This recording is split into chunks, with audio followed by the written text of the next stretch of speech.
Исән сайсылу. Kitaplar hatta üstelge de sığmıyor. Mine okuyayım diyen balağa zorlanıp yılab oturası tügül. Rahatlanıp kulağına tut da oku, kulağına tut da oku. Kitaplar bit köp iken. Şundan da bizning bugun kunda balalarımız için edebiyat yeterlik mi? Балалар үшін әдебиет жетерлік. Чөнки безнең классикабыз бар. Безнең 60-нчы, 70-нчы, 80-нчы еллар авторларыбыз бар. Һәм безнең хәзерге заманда иҗат итә торган авторларыбыз бар. Аларның бөтенесе дә тупланып, балалар әдәбиятын тәшкил итә. Монда безнең күбрәк классикларыбыз да күренә, әкиятләребез дә күренә, һәм әлбәттә инде хәзерге заманда иҗат итә торган авторларның китапларын алып килдек. Менә хәзерге заманда иҗат итә торган авторларда тукталасы килә. Менә без үскәндә ул Шәүкәт Галиев, Роберт Абый Миңнуллин иде. Менә хәзер менә шундый авторлар кем алар? Бүген балалар өчен актив иҗат итә торган авторлардан минем Йолдыз Шәрәпованы атап китәсем килә, ул шигырьләр яза бит балалар өчен.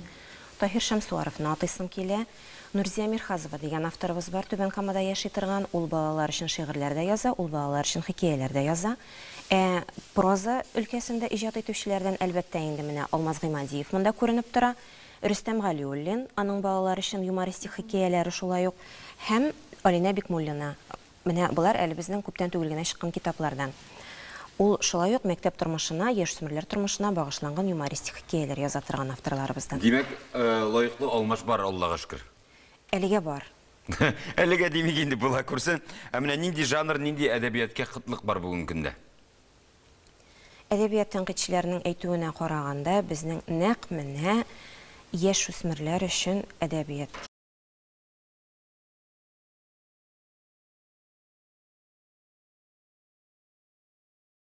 Бу 10 белән 18 яшь арасындагы балалар инде, шулай бит? 10 белән 6. Әйе, соңгы аралашуда язучылар белән алар шундый фикер җиткерде, детектив жанрдагы китаплар әдәбият юк дип. Бу чыннан да шулаймы? Детектив жанрдагы әдәбият Нәкъ менә хәзер яшь-үсмерләр өчен. әйе, сирәк.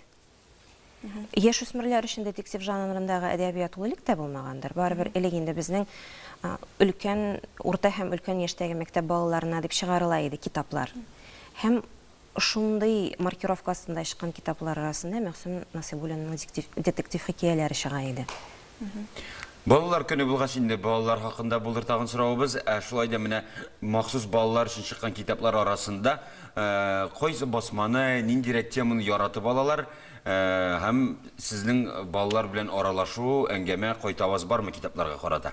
Балалар китапларыннан яшь әти-әниләр дип әйтергә кирәк инде, бигрәк тә мәктәпкәчә яшьтәге балалар өчен китапларны яратып алалар. Рәхәтләнеп рәсемлесе нәйме? Рәсемлесен, менә сезнең алда ята торган катыргы китапларны, аннарысын безнең бүген монда алып килү мөмкинлеге булмады инде.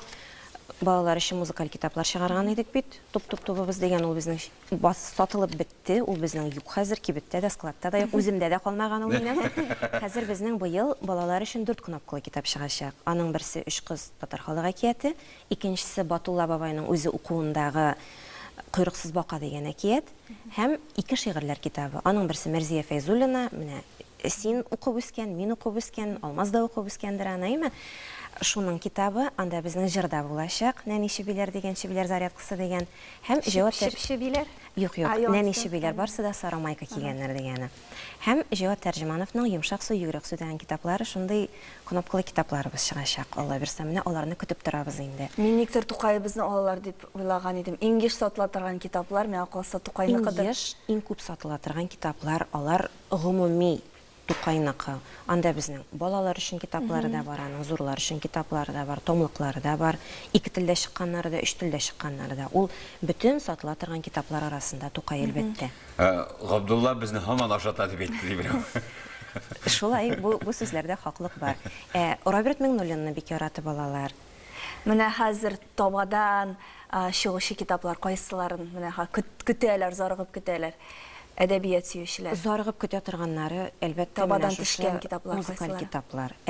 Монда безнең яңа китаплардан менә шушы Аю баласы тәп-тәпне әйтер идем.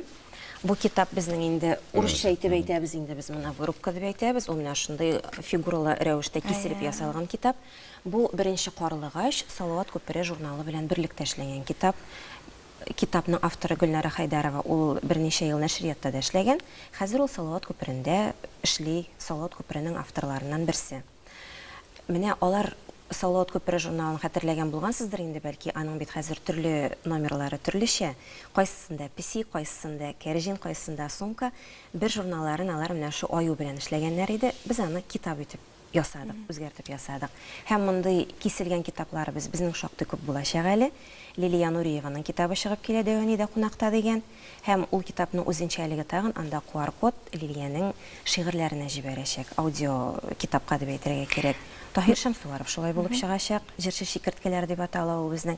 Андый берничә китап чыгу планлаштырыла. Димәк, балалар өчен нәрсә дисәк тә инде уен аша җыр, бию, шигырь тотып карый торган, кисеп, тешләп була торган китаплар кызыграк һәм күрүебезчә сез һәр юнәлештә дә беренчеләрдән, чөнки без моны инде ел саен Мәскәүдә оештырыла торган китап күргәзмәсе, китап ярминкәсе аша да беләбез, бик сөендерә. Анда барып та өйрәнеп кайтабыз инде. Айсул, менә балалар дигәндә, миңа ничектер син килеп басасың күз алдыма, чөнки син беренчедән 3 бала әнисе. Һәм икенчедән инде ул балалар һәм яшүсмерләр редакциясе мөхәррире. Менә әти-әниләргә синнән киңәшләр. Балаларга әдәбиятка мәхәббәтне ничек үстерергә, менә ничек булдырырга бу мәхәббәтне? Балаларга әдәбиятка мәхәббәт тәрбияләү өчен бергәләп укырга кирәк. Кичкенәдән алып. Психологлар әйтә инде, бала туганчы ук аңа җырларга кирәк, аңа укырга кирәк диләр, име? Без инде бала тугач үзебез, мәсәлән, үзебезнең гаиләдә бала тугач китап укый башлый идек. Алар көн саен кич белән гадәткә кергән, кулга китереп тоттыралар иде. Һәм кайсы биткә төртеп күрсәтә, шунысын ачып укыйсың. Балалар китапларының рәсемнәре матур, алар кызык бит инде.